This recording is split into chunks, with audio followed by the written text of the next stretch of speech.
ನಮಸ್ಕಾರ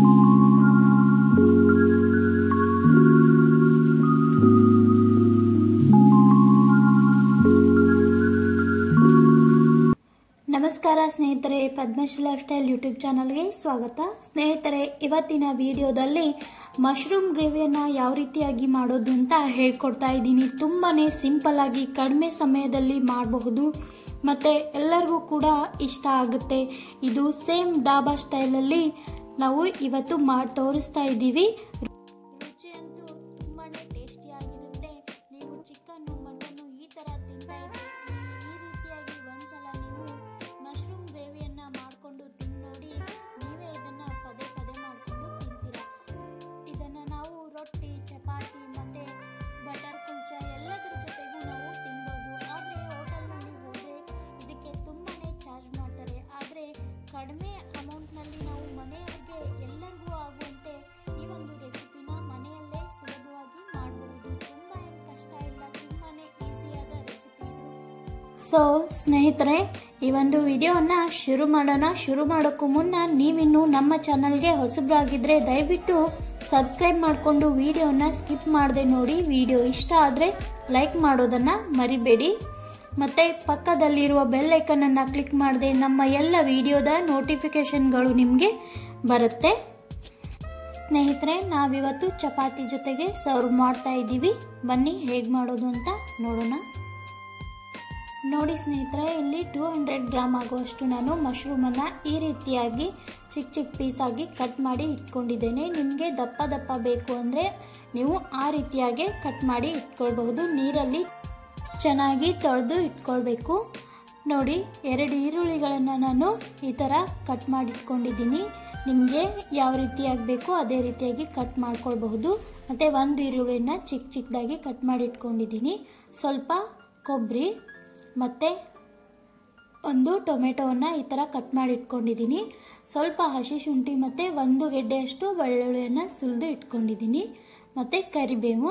ಸ್ನೇಹಿತರೆ, ನಾನಿಲ್ಲಿ ಒಣ ಕೊಬ್ಬರಿಯನ್ನು ಬಳಸ್ತಾ ಇದ್ದೀನಿ. ನೀವು ಹಸಿ ಕೊಬ್ಬರಿ ಕೂಡ ಬಳಸಬಹುದು. ನೋಡಿ, 1 ಟೀ ಸ್ಪೂನ್ ಆಗೋಷ್ಟು ಕೊತ್ತಂಬರಿ ಬೀಜ, ಅರ್ಧ ಟೀ ಸ್ಪೂನ್ ಆಗೋಷ್ಟು ಜೀರಿಗೆ, 1 ಟೀ ಸ್ಪೂನ್ ಕಸ್ತೂರಿ ಮೆಂತೆ, 1 ಏಲಕ್ಕಿ, 1 3 ಲವಂಗ, 2-3 ಚಕ್ಕೆ ತಗೊಂಡಿದ್ದೀನಿ. ನೀವು ಬೇರೆ ಮಸಾಲೆ ಯೂಸ್ ಮಾಡ್ತಿದ್ರೆ ಮಾಡಬಹುದು. ನೋಡಿ, 8ರಿಂದ 10 ಗೋಡಂಬಿಯನ್ನು ನೆನೆಸಿದ್ದೀನಿ. ಮತ್ತು ಮೊಸರನ್ನ ತಗೊಂಡಿದ್ದೀನಿ 4 ಟೀ ಸ್ಪೂನ್ದಷ್ಟು. ಒಂದು ಪಾತ್ರೆಯನ್ನು ಕಾಯ್ಲಿಕ್ಕೆ ಇಟ್ಕೊಂಡು ಅದಕ್ಕೆ ಎಣ್ಣೆಯನ್ನು ಸೇರಿಸಬೇಕು. ಮೊದಲಿಗೆ ನಾವಿಲ್ಲಿ ಮಶ್ರೂಮನ್ನು ಚೆನ್ನಾಗಿ ಫ್ರೈ ಮಾಡ್ಕೊಳ್ಬೇಕು. ಫ್ರೈ ಮಾಡದೇ ಇದ್ದರೆ ಇದರಲ್ಲಿರೋ ಎಲ್ಲ ಹಸಿ ವಾಸನೆ ಬಿಟ್ಟು ಗ್ರೇವಿ ಕೂಡ ಚೆನ್ನಾಗಿ ಟೇಸ್ಟ್ ಆಗಲ್ಲ. ಅದಕ್ಕೋಸ್ಕರ ನಾವು ಈ ಥರ ಇದನ್ನು ಚೆನ್ನಾಗಿ ಫ್ರೈ ಮಾಡಿಕೊಂಡ್ರೆ ಇದರಲ್ಲಿರೋ ಎಲ್ಲ ಹಸಿ ವಾಸನೆ ಹೋಗುತ್ತೆ, ನೀರಿನಂಶನೂ ಹೋಗುತ್ತೆ. ಆಮೇಲೆ ಇದಕ್ಕೆ ಸ್ವಲ್ಪ ಉಪ್ಪು ಹಾಕೋದ್ರಿಂದ ಎಲ್ಲ ಉಪ್ಪು ಹಿಡ್ಕೊಳ್ಳುತ್ತೆ ಅದರಲ್ಲಿ. ಅದಕ್ಕೋಸ್ಕರ ಸ್ವಲ್ಪ ಉಪ್ಪು, ಅರಿಶಿನ ಪುಡಿ ಹಾಕಿ ಚೆನ್ನಾಗಿ ಫ್ರೈ ಮಾಡ್ಕೊಳ್ಬೇಕು. ನೋಡಿ, ಇದರಲ್ಲಿರೋ ನೀರಿನಂಶ ಯಾವ ಥರ ಬಿಡ್ತಾ ಇದೆ ಅಂತ. ಸ್ನೇಹಿತರೆ, ಮಶ್ರೂಮು ಫ್ರೆಶ್ ಆಗಿದ್ರೆ ಈ ಥರ ನೀರು ಬಿಡುತ್ತೆ. ತುಂಬ ದಿನದಿಂದ ಇಟ್ಟಿರೋದಿದ್ರೆ ಅದು ಈ ಥರ ನೀರು ಬಿಡಲ್ಲ, ಅದು ಚೆನ್ನಾಗಿ ಕೂಡ ಇರಲ್ಲ. ಆದಷ್ಟು ಚೆನ್ನಾಗಿರೋ ಒಳ್ಳೆ ಕ್ವಾಲಿಟಿ ಇರೋ ಮಶ್ರೂಮನ್ನು ನೀವು ತೆಗೆದುಕೊಂಡು ಬನ್ನಿ. ತುಂಬಾ ಟೇಸ್ಟಿ ಆಗುತ್ತೆ ಗ್ರೇವಿ. ನೋಡಿ, ಇದು ಎಲ್ಲ ಈ ಥರ ನೀರು ಬಿಟ್ಟಿದೆಯಲ್ಲ, ಇದನ್ನು ಸಪ್ರೇಟಾಗಿ ಒಂದು ಪಾತ್ರೆಯಲ್ಲಿ ತೆಗೆದಿಟ್ಕೊಳ್ಬೇಕು. ಮತ್ತು ಆ ನೀರನ್ನು ಚೆಲ್ಬಿಡಬೇಕು. ಈಗ ನೋಡಿ, ಅದೇ ಪಾತ್ರೆಗೆ ಸ್ವಲ್ಪ ಎಣ್ಣೆಯನ್ನು ಹಾಕ್ಕೊಂಡು ಒಗ್ಗರಣೆಯನ್ನು ಹಾಕ್ಕೊಳ್ತಾ ಇದ್ದೀನಿ. ನೋಡಿ, ಇಲ್ಲಿ ನೀವು ಮಸಾಲೆಯನ್ನು ಎಲ್ಲ ತಗೊಂಡಿದ್ವಲ್ವ, ಅದನ್ನು ಇದರಲ್ಲಿ ಸೇರಿಸ್ತಾ ಇದ್ದೀನಿ.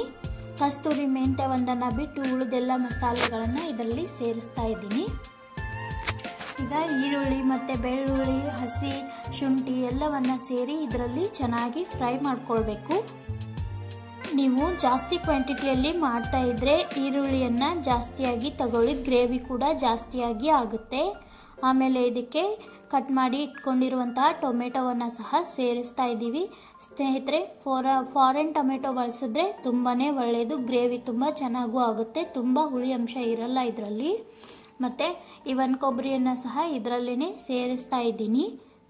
ಇದನ್ನು ಸೇರಿಸಿ ಚೆನ್ನಾಗಿ ಮಿಕ್ಸ್ ಮಾಡ್ಕೊಳ್ಳಿ. ಮತ್ತು ಈಗಲೂ ಕೂಡ ನೀವು ಸ್ವಲ್ಪ ಉಪ್ಪನ್ನು ಹಾಕೋದ್ರಿಂದ ಇದು ಬೇಗ ಬೆಂದು ಹೋಗುತ್ತೆ.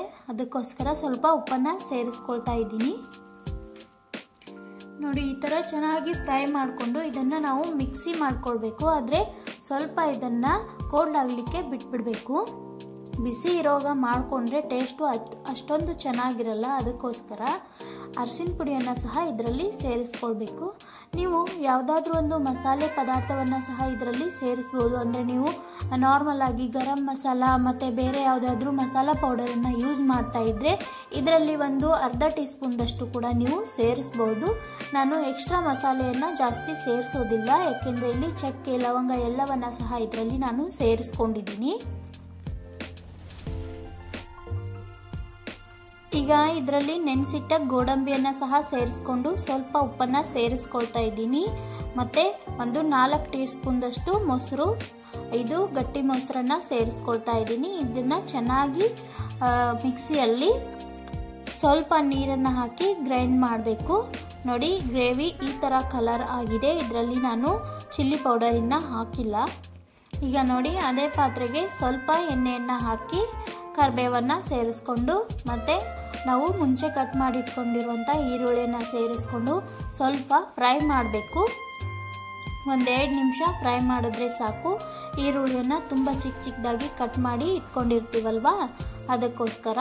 ಈಗ ಇದರಲ್ಲಿ ನಾವು ಸಪ್ರೇಟಾಗಿ ಮಶ್ರೂಮನ್ನು ತೆಗೆದಿಟ್ಕೊಂಡಿರ್ತೀವಲ್ವ, ಅದನ್ನು ಸಹ ಇದರಲ್ಲಿ ಸೇರಿಸಿ ಸ್ವಲ್ಪ ಖಾರವನ್ನು ಸೇರಿಸಿ ಇದನ್ನು ಸ್ವಲ್ಪ ಮಿಕ್ಸ್ ಮಾಡಬೇಕು. ನಾವು ಇಲ್ಲಿ ಚಿಲ್ಲಿ ಪೌಡರ್ ಯೂಸ್ ಮಾಡ್ತಾ ಇಲ್ಲ, ನಾವು ಮಸಾಲೆ ಖಾರವನ್ನು ಯೂಸ್ ಮಾಡ್ತೀವಿ. ಇದು ತುಂಬಾ ಟೇಸ್ಟ್ ಕೊಡುತ್ತೆ ಗ್ರೇವಿಗೆ.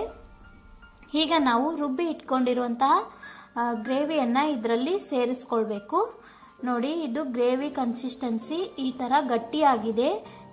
ನಿಮಗೆ ತಿಳುವಾಗಿ ಬೇಕು ಅಂದರೆ ಇದಕ್ಕೆ ಇನ್ನೂ ಸ್ವಲ್ಪ ನೀರನ್ನು ಸಹ ಸೇರಿಸ್ಕೊಳ್ಬಹುದು. ನನಗೆ ಇದು ಗಟ್ಟಿ ಅನ್ನಿಸ್ತಾ ಇದೆ, ಅದಕ್ಕೆ ನಾನು ಮತ್ತೆ ಸ್ವಲ್ಪ ಮಿಕ್ಸಿ ಜಾರಲ್ಲಿ ನೀರನ್ನು ಹಾಕಿ ಸೇರಿಸ್ಕೊಳ್ತಾ ಇದ್ದೀನಿ. ನೋಡಿ ಇದು ಈ ಥರ ಆಗಿದೆ. 1-2 ನಿಮಿಷ ಇದನ್ನು ಬೇಯಿಸಬೇಕು. ನೋಡಿ ಕಸ್ತೂರಿ ಮೆಂತ್ಯವನ್ನು ಈ ಥರ ಕೈಯಲ್ಲಿ ಕ್ರಷ್ ಮಾಡಿ ಹಾಕಬೇಕು. ಇದು ಒಂದು ಒಳ್ಳೆಯೇ ಟೇಸ್ಟ್ ಕೊಡುತ್ತೆ. ಪ್ರತಿಯೊಂದು ಗ್ರೇವಿಗೆ ನಾವು ಕಸ್ತೂರಿ ಮೆಂತ್ಯವನ್ನು ಹಾಕೋದ್ರಿಂದ ತುಂಬಾ ಟೇಸ್ಟಿ ಆಗಿರುತ್ತೆ. ಇನ್ನೂ ಒಂದು ಇಂಗ್ರೀಡಿಯೆಂಟ್ ಏನಂದರೆ 1 ಸ್ಪೂನ್ದಷ್ಟು ಬೆಣ್ಣೆ ಇದ್ದರೆ ಸೇರಿಸ್ಕೊಳ್ಳಿ, ತುಂಬಾ ಟೇಸ್ಟಿಯಾಗಿರುತ್ತೆ. ಮತ್ತು ಕೊತ್ತಂಬರಿ ಸೊಪ್ಪನ್ನು ಹಾಕಿ, ನಿಮಗೆ ಬೆಣ್ಣೆ ಬೇಡ ಅಂದರೆ ತುಪ್ಪನ ಸಹ ಇದರಲ್ಲಿ ಸೇರಿಸ್ಕೊಳ್ಬಹುದು. ನೋಡಿ ಈಗ ರುಚಿಯಾದ ಮಶ್ರೂಮ್ ಗ್ರೇವಿ ರೆಡಿ ಆಗಿದೆ. ಸ್ನೇಹಿತರೆ, ಟೇಸ್ಟಲ್ಲಿ ಯಾವುದೇ ಒಂದು ಕಾಂಪ್ರಮೈಸ್ ಇಲ್ಲ, ತುಂಬಾ ಟೇಸ್ಟಿಯಾಗಿರುತ್ತೆ. ನೋಡಿ ನಾನಿಲ್ಲಿ ಕೊನೆಗೆ ಸ್ವಲ್ಪ ತುಪ್ಪವನ್ನು ಸಹ ಇದರಲ್ಲಿ ಸೇರಿಸ್ಕೊಳ್ತಾ ಇದ್ದೀನಿ. ಈಗ ಒಂದು ಬೇರೆ ಸರ್ವಿಂಗ್ ಬೌಲಲ್ಲಿ ಹಾಕ್ಕೊಳ್ತಾ ಇದ್ದೀನಿ. ಸ್ನೇಹಿತರೆ, ಒಂದ್ಸಲ ಈ ರೆಸಿಪಿನ ಟ್ರೈ ಮಾಡಿ, ನಿಮಗೆ ತುಂಬಾ ಇಷ್ಟ ಆಗುತ್ತೆ. ತುಂಬಾ ಈಸಿಯಾದ ರೆಸಿಪಿ ಇದು. ಸೊ ಸ್ನೇಹಿತರೆ, ಇವತ್ತಿನ ವಿಡಿಯೋ ಒಂದು ನಿಮಗೆ ಇಷ್ಟ ಆಗಿದ್ದರೆ ಲೈಕ್ ಕೊಡೋದನ್ನು ಮರಿಬೇಡಿ. ಮತ್ತು ನಮ್ಮ ಚಾನಲ್ಗೆ ಇನ್ನೂ ಯಾರು ಸಬ್ಸ್ಕ್ರೈಬ್ ಮಾಡ್ಕೊಂಡಿಲ್ವೋ ದಯವಿಟ್ಟು ಸಬ್ಸ್ಕ್ರೈಬ್ ಮಾಡಿಕೊಂಡು ವಿಡಿಯೋನ ನೋಡಿ ಹೋಗಿ ಬರ್ತೀನಿ. ಬಾಯ್.